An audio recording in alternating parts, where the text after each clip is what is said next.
Hi, my name is Sanjeev Nair. I am a technology strategist working with Microsoft focusing on business productivity. So in this demo, I would like to take you through an overview of Power BI from a end user perspective. So typically, if I'm an end user, IT would have shared a bunch of reports with me, a bunch of dashboards, as well as data sets. And what I would like to do is I would like to interact with reports, possibly create new reports, new data insights.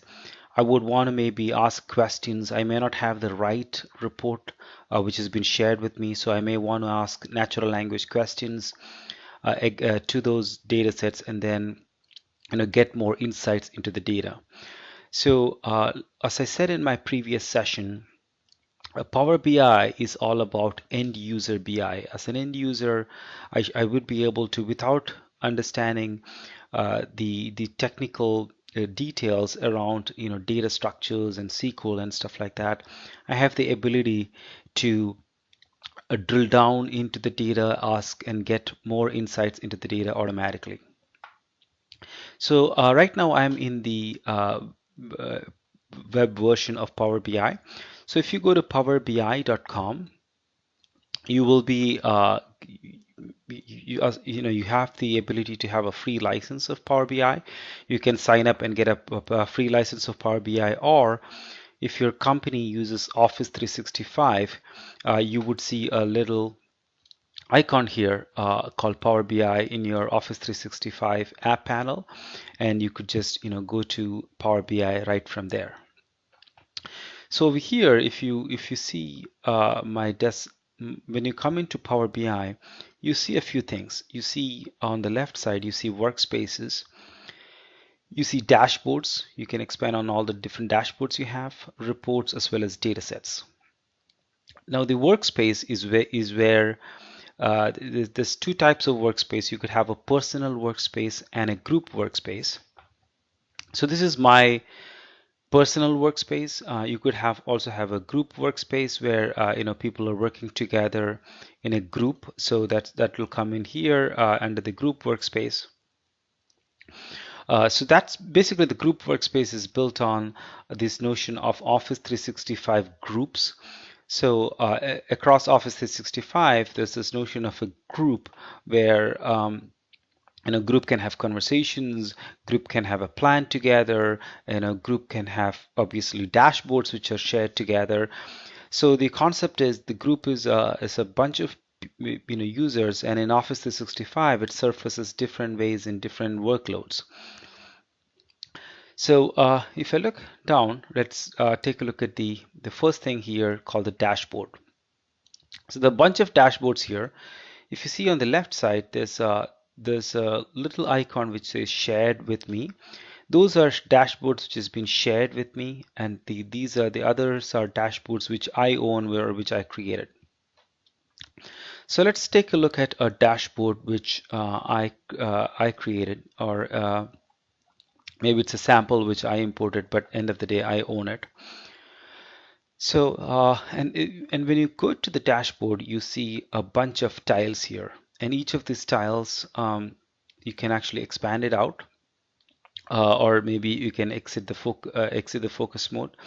And as you can see, it's highly interactive. For instance, in this particular visualization, if I hover over this line chart, I get insights when I hover over each item in this line chart. And then there's different types of visualizations. You can see these are all tiles which are pinned into this particular dashboard. Now, if you click on this this three dots on the top, you can do a little bit more with this data. For instance, let's say if you want to get real insights into this uh, particular visualization. So what Office 365 does is you got this notion of insights where using machine learning, the Power BI can actually find automatic insights about your data. So if I click on Get Insights, you would see well, in fact, it's searching for insights related to this particular product. It's going to take a few seconds for it to come up.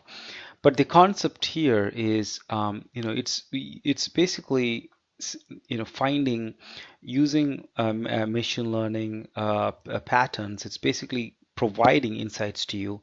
It's it's not things which you, it's basically, it could be insights into the data set which you otherwise may not have seen.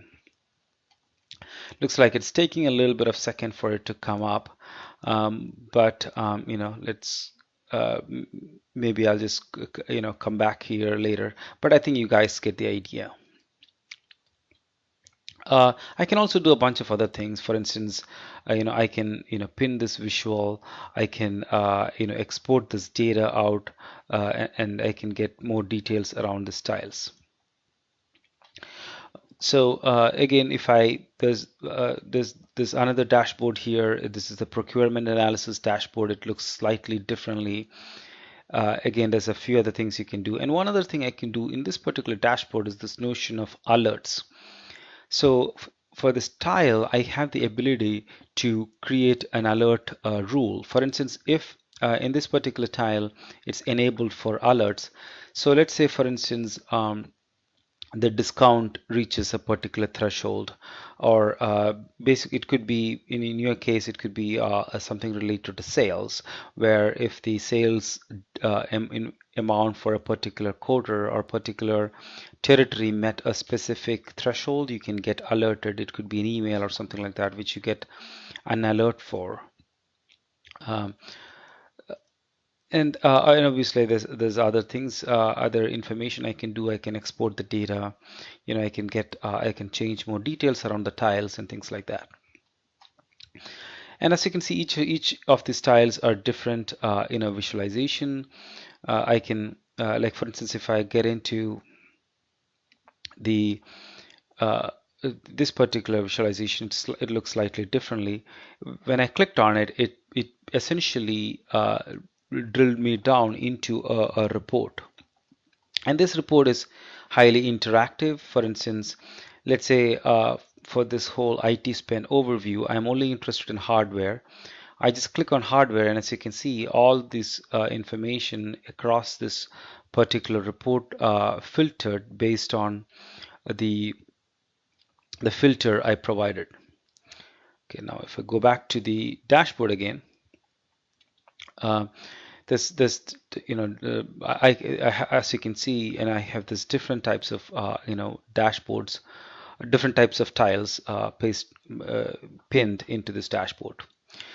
So the other interesting way for you to interact with this data is using Q&A, or a natural language Q&A. As you can see right here on the top, you see something called ask a question about your data. And this is where you can ask natural language questions around the data. So maybe if I take, there's a bunch of dashboards I have, and each of those dashboards have the same feature. For instance, if I look at the sales and marketing, I can maybe ask a question around total units by state. So pretty much, what I wanted to find out is, give me all the total units by each state within United States, for instance. And as you can see, it showed me a map kind of visualization, because it figured out that a map visualization may be the best visualization for you to, see this data or visualize this data. And you can further go ahead and change this. For instance, I want to have a different visualization. Maybe I want to have a different map visualization where I got each of the state, and then I have got a color code, for each of the state, instead of that little circle, which is in fact a little bit more better visualization, I think. And as you can see, I can hover over each of the state and see how many units have been stored in each of those states. And I can also, go down and add more data to it if I want. Let's say if I change it to a different visualization, I got this total units by state. and then maybe I want to see it by year, right? So I can see every year how that data has changed. Again, by click of a button, I can see every year how many units have been sold. Or maybe I want to see the product category, right? So let's say across the rural, urban, youth, I want to see how many units have been stored. So I can, find a visualization like this, or maybe uh, in this case, let's say I take this visualization, and once I like what I see, I can simply take that and then pin that visual. And what happens is, you have the ability to just pin that to the existing dashboard. So essentially what you're doing here is you are asking questions, asking natural language questions to this uh, to your existing dashboard, and you're finding more insights to the insights on your data, and you're able to take that and pin it to the dashboard. So as an end user, I'm interacting with this data. I have the ability to find more answers to the data. So it's a pretty intuitive way. As an end user, I don't really need to know the relationship between the data sets. I don't really need to understand SQL or anything like that. I have the ability to just use natural language to interact with the data. Now this was a dashboard where the data itself was stored locally, or this could also be a dashboard where the data could come live from a SQL or some other data source. Another interesting type of data of a dashboard could be a live dashboard. So in this case, I'm looking at the number of cars and in a bridge, and basically I'm looking at the average speed, by number of cars, and the toll amount and things like that. Uh, if I just wait a minute, you would see that this data is live. It's updated live. Let me just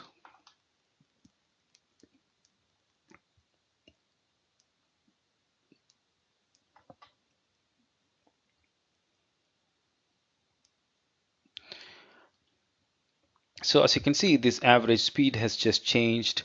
The average speed or the number of cars is going to change, because this is going to in every few minutes, every few seconds, this data is updated live to this dashboard. So essentially, we are using behind the scene using a REST API to update this information live, and this data could come either from a data set where you update via code directly, or it could be coming in from stream analytics where you have this real-time data which you analyze, which where you use some logic to analyze real time, and then use that to push it into the data set, so into this dashboard, and you have the ability to see this information real time or live. So this could be an example of a use case for a real-time dashboard could be an assembly line, or it could be a plant, or where you are capturing using sensors, you're capturing information about different machines, and if a specific machine or an assembly line has got an issue, and if you want to be alerted immediately, and if you want to see in real time how many how many items you are going through this assembly line, where you want to see that real-time view, this could be of extremely useful, because you don't really have to, you know, uh, uh, refresh this report to be able to see that data.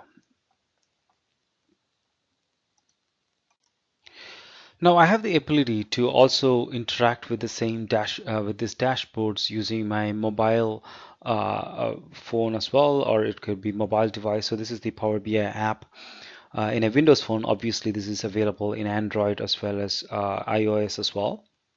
Uh, and obviously, this particular dashboard is designed to leverage the real estate which you have in the phone. So I can actually swipe through this report dashboard and see each of these elements in here.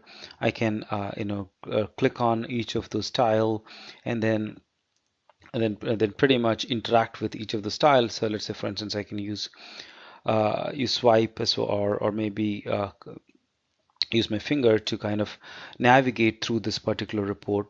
I can go back, and I can, again, the same thing, I can go to each type of report. I can filter if I want to as well. And you can be really creative when you build these kind of reports, or dashboards for mobile devices. It's extremely easy. It's the same exact dashboard which you saw. It's just that it's designed to render better in a mobile device. And I have the ability to, let's say, invite other people right from here, from my screen as well, if I want to pretty easily. I have there's a bunch of settings here. I can connect to my Power BI, or I can get more information directly, pretty easily. So I think using this the mobile experience is extremely critical when it comes to interacting with these dashboards, because a lot of times you may be, let's say, you are commuting or you're traveling, and if you want to get some quick insights into the data, getting a mobile experience would absolutely be the right way to go. So now let me go back and take a look at a few other things. So over here I was talking about dashboards. Now if I want to create a new dashboard, obviously I can click new and create a new dashboard, and then go ahead and start pinning information into this dashboard. That's pretty easily. Now if I go down, right, the other things which you see here is reports. So if I want to create a dashboard, I should have already some report shared with me, or I should be creating a report. I should have created a report. Now I have some reports right here. Let's say if I look at the procurement analysis, again, this is the report which we used to build the dashboard earlier. I can interact with this report again. If I hover over, I have the ability to interact and see more information around each element within this report. The report could have multiple pages. As you can see, this report has 2 pages. Again, it's interactive, so if I click on a specific item, everything in this report gets filtered. I can interact it in, I can sort the data. I can I can get a much more focused view by drilling down into into each tile. I can take that, and let's say if I want to pin it to a dashboard, I can easily do that by clicking on pin dashboard. So right now I'm in a read view in this particular report. So in read view, I can essentially change some filters and everything, but I cannot do much. But if I want to edit and do a little bit more on this report, I can essentially click this edit report. Yeah, and edit reports gives you a lot more options on how you can interact with this data. For instance, if I want to get a different visualization, I can change that. I can maybe have a globe visualization, or a different whatever type of visualization I want. Or if I want to add more data, or more fields to a specific tile, I can do that right from here. Or I can, as you can see, I could add more filters. I can add page level filters, report level filters, visual level filters, all that right here. So based on the type of tile or report you're working with, you have different date filters you can do. You can change the axis if you want. If you want to have a different axis, like x-axis and y-axis, you can easily do that as well. You can also change the legend, the color, what color you want to use, what style you want to use. All those things can easily be changed. And I can also add, let's say right now out of the box, it provides you a bunch of visualization. Let's say if you want to get a new visualization, you can go to powerbi.com, download a visualization, import that file in here, and then use that visualization to change the filter as well. And then, if you want to add a text box or, something like that, or change some stuff, you can do that right from here. And then if you like it, you can just go ahead and pin this page to the dashboard. Now I can print this, I can publish this to the web. When I say publish to this web, what you can essentially do is you can get an embed of this report and then embed that into a web page, or and pretty much with anybody who's got access.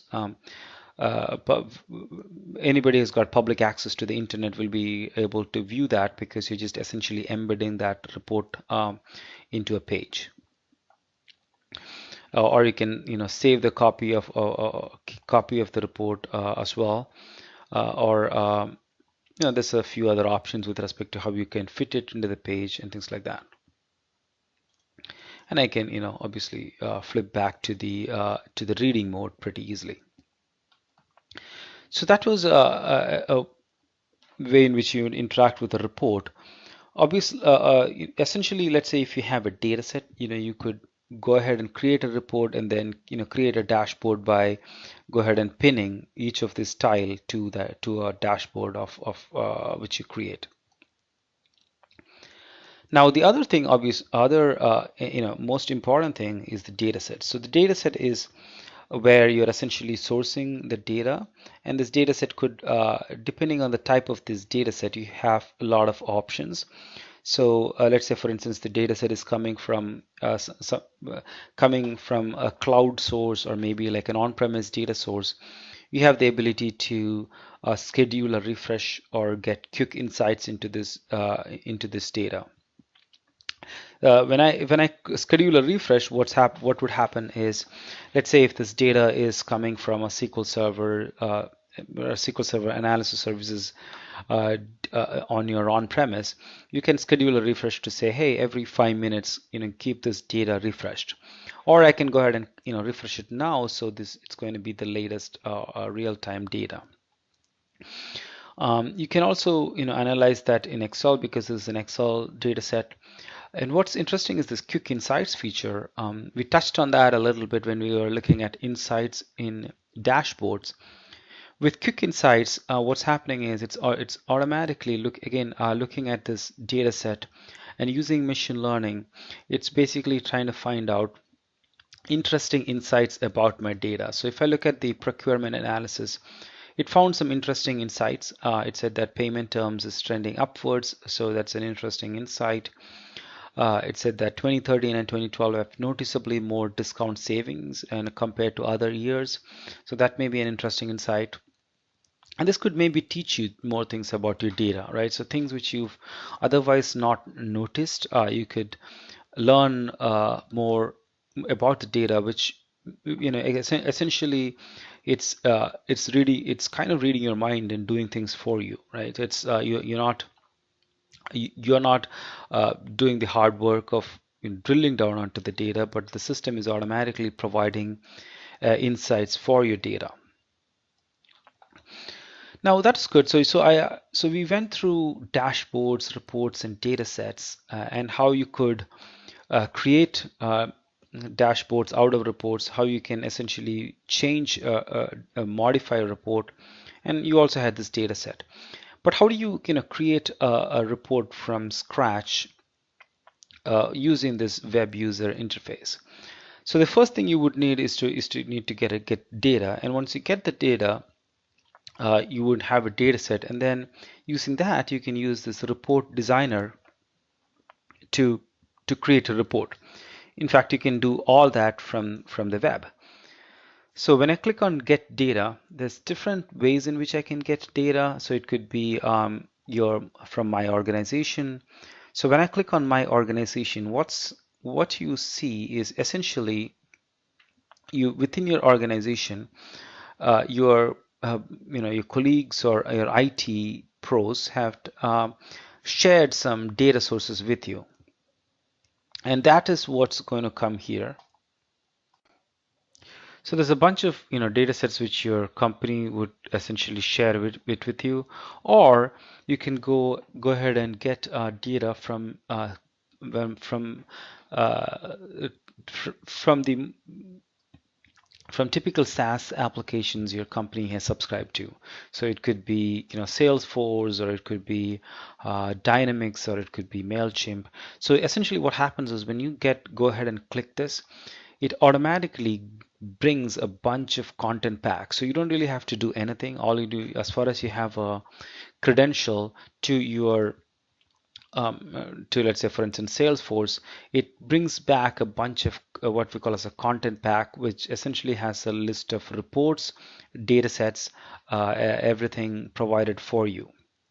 So you don't really need to do anything when you do that. Or you can maybe a better way to get data is, let's say you have a CSV file, um, or an Excel file. You can actually put that in your OneDrive for Business, for instance, or OneDrive Personal, and then get the data from there. Again, this data set also could be live, so it could be whenever the data gets updated in your Excel file, or it automatically gets updated uh, uh, in the dashboard or in the report. Or you can connect to live data to Azure SQL database, Azure SQL data warehouse, or SQL Server analysis services pretty easily. But so this is what you get when you come into this get data from the Power BI. But this, you're certainly not limited to this data set. You can connect to any type of data sets. That's where the Power BI desktop would come into picture. So Power BI desktop is a desktop edition of Power BI where you can go ahead and create these reports by connecting to this data. And I have another deep demo where I go through a lot of details into Power BI desktop. But what would be interesting here is what kind of data you have access to from your Power BI desktop. So there's a lot of data sets you can connect to. It could be Excel, Access, Terra database, SQL database. It could be an R script, which would be interesting. So as you can see, there's an R element to it. So it could be so you can do advanced data science right here. And then it could be Azure online services. So there's a whole lot of data sources you can connect to, and you can connect to live data as well to these data sources. So there's a lot of options in connecting to this data set. And so when you create this report, you could either create it using the Power BI desktop right here, or I can just go ahead and then just use the web view to get the data, and then connect to the data, and then see that view the data sets. So now let's go ahead and take a look at this data sets, and then maybe drill down a little bit into it. So there's a bunch of things I can do. I can do schedule refresh. So this is all the details of all my data sets and the things I could do with this data set. So depending on what the type of data set I click, I have the ability to either refresh, and it provides me the refresh history. And you can also do things like modify uh, Q&A, as well as Cortana access. So with November 2015 update of Windows 10, we allow Cortana integration with the dataset. I mean, so essentially what happened is when you go ahead and ask some questions right here, so you would be able to see if you have enabled Cortana, you will be able to view a Cortana view of that report. So you can create a view, Cortana view of your report, and that will come up there, or it'll just pick up the right visualization automatically.